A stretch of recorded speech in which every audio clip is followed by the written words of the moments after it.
Alright, so standing. If you're having pain with standing, there's a couple of techniques you can use to kind of decrease the load. So typically with standing, that usually means you're going to have an extension sensitivity and a load sensitivity.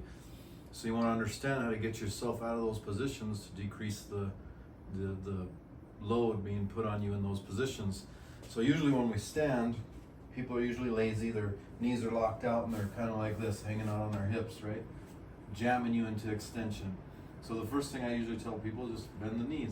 If I bend my knees, my hips kind of come forward, and then it's easier to do a little bit of a pelvic tilt, right? This takes some practice, but if you can get a little bit of a pelvic tilt, it's going to increase some space in there in the lower back, that lumbar spine, give you some relief. You can just kind of, hang out here if you're in line, hang out here if you're standing talking to somebody.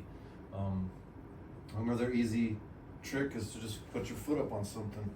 You can have a step or a stool, or open the counter, put your foot up on top of the counter. You can alternate back and forth if you're brushing your teeth and it's bothering you.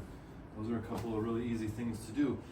And also just try not to stand and shift. You don't want to be shifting to one side, shifting to the other side. Make sure your weight's evenly distributed.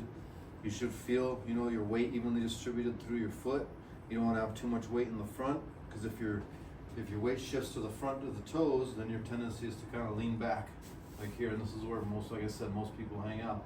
So slight knee bend, and use that pelvic tilt to give you some relief.